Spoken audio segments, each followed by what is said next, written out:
നമസ്കാരം, ന്യൂസ് കാർഡിലേക്ക് സ്വാഗതം. കുറ്റകൃത്യത്തിന്റെ തീവ്രത കണ്ട കേരളവും കേരളീയരും ഞെട്ടിയ വർഷമായിരുന്നു 2023. സ്ത്രീധന പീഡന മരണങ്ങളും വീടിനുള്ളിലെ കൊലപാതകങ്ങളും പ്രണയപ്പകയും കുട്ടികളോടുള്ള ക്രൂരതയുമെല്ലാം വാർത്തകളിൽ നിറഞ്ഞ വർഷം. സ്ത്രീധനത്തിന്റെ പേരിലുള്ള മരണങ്ങൾ വീണ്ടും കേരളത്തിന്റെ തല കുനിപ്പിച്ച വർഷം എന്നതാകും കുറ്റകൃത്യങ്ങളുടെ കേരളത്തിന് ഏറ്റവും ഇണങ്ങുന്ന ഒരു തലക്കെട്ട്. കേരള മനസാക്ഷിയെ അക്ഷരാർത്ഥത്തിൽ ഞെട്ടിച്ച ആലുവയിലെ ക്രൂര കൊലപാതകം.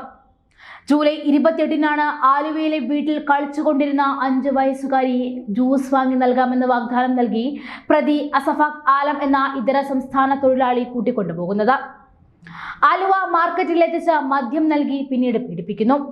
തെളിവ് നശിപ്പിക്കാൻ അവൻ ആ കുട്ടി ധരിച്ചിരുന്ന ബനിയനെടുത്ത് കഴുത്ത് ഞെരിച്ചു കൊന്നു. മുഖം കല്ലുകൊണ്ടിടിച്ച് വികൃതമാക്കി. കുഞ്ഞിനെ ചാക്കിൽ കെട്ടി കരിയിലകൾക്കുള്ളിൽ മൂടി. CCTV ദൃശ്യങ്ങളുടെ അടിസ്ഥാനത്തിൽ പ്രതിയെന്ന് സംശയിക്കുന്നവനെ അന്ന് തന്നെ കസ്റ്റഡിയിലെടുത്തു. നേരം ഒട്ടും വൈകാതെ ശിശുദിനത്തിൽ അന്ന് പ്രതി അസഫാഖ് ആലത്തിന് വധശിക്ഷ വിധിച്ച് കോടതി ഉത്തരവിറക്കിയത് ചരിത്രമായി മാറി. മറ്റൊരു കുറ്റകൃത്യം കൊല്ലം ഒയ്യൂരിൽ നിന്നും കുട്ടിയെ തട്ടിക്കൊണ്ടുപോയ കേസാണ്. നവംബർ 27 വൈകിട്ട് 4:30 സംഭവം നടക്കുന്നത്. സഹോദരനോടൊപ്പം ട്യൂഷൻ കഴിഞ്ഞ് മടങ്ങിയ കുട്ടിയെ തട്ടിക്കൊണ്ടുപോകുകയായിരുന്നു. കുട്ടിയുടെ സഹോദരനെ തട്ടിക്കൊണ്ടു പോകാനുള്ള ശ്രമം പൊളിഞ്ഞതോടെ പ്രതികളിലേക്കുള്ള വഴി തുറന്നു. കേരളം ഉറങ്ങാതെ കാത്തിരുന്ന രാപ്പകലുകളായിരുന്നു പിന്നീട്. ജനങ്ങളും പോലീസും മാധ്യമങ്ങളും ഒന്നായി ചേർന്നപ്പോൾ പ്രതികൾ കുഞ്ഞിനെ ഉപേക്ഷിച്ച് കടന്നു കളഞ്ഞു.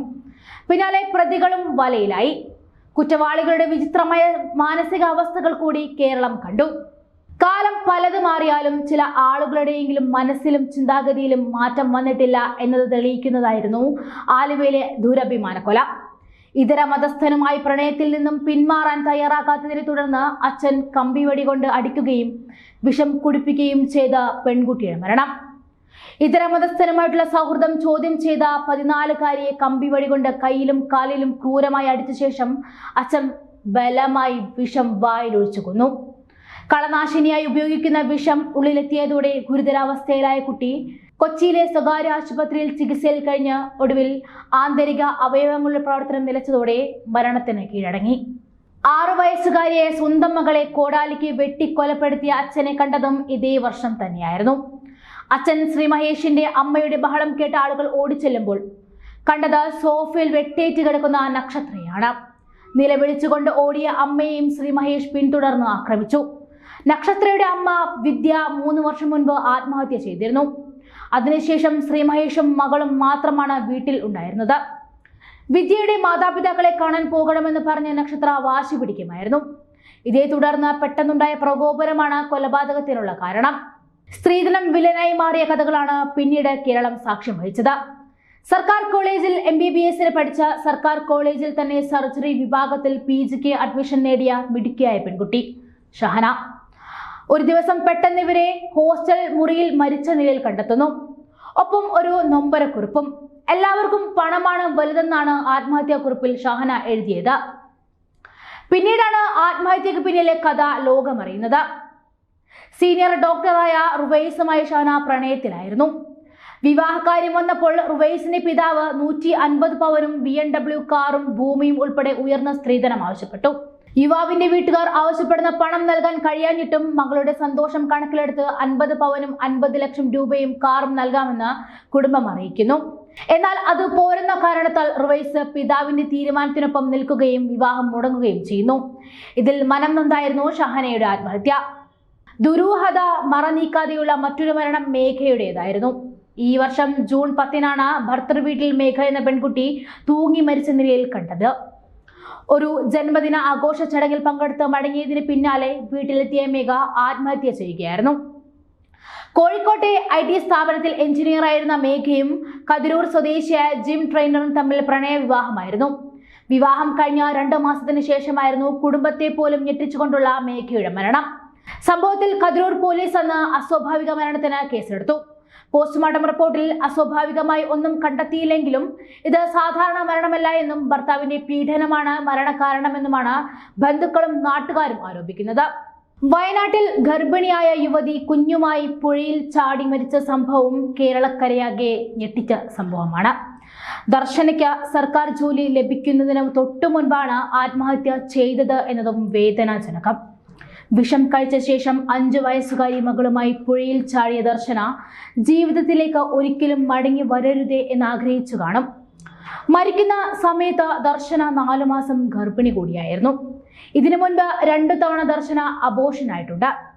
ഇത്തവണ ഗർഭിണിയായപ്പോഴും കുട്ടി വേണ്ട എന്ന നിലപാടിലായിരുന്നു ഭർത്താവും ഭർത്താവിന്റെ വീട്ടുകാരും. ഇതിനായി ദർശനയിൽ നിരന്തരം സമ്മർദ്ദം ചെലുത്തി. 4 മാസം ആയപ്പോഴേക്കും സമ്മർദ്ദം വർദ്ധിച്ചു.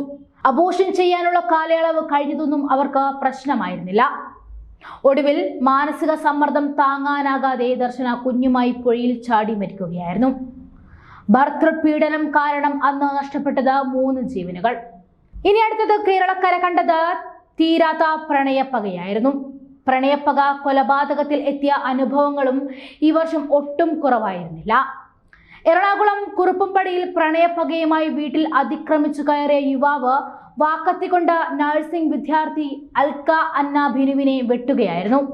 പ്രണയം നിരസിച്ചതാണ് വൈരാഗ്യത്തിന് കാരണം. മണിക്കൂറുകൾക്കകം ബേസിലിനെ സ്വന്തം വീട്ടിൽ തൂങ്ങി മരിച്ച നിലയിൽ കണ്ടെത്തുകയും ചെയ്തു.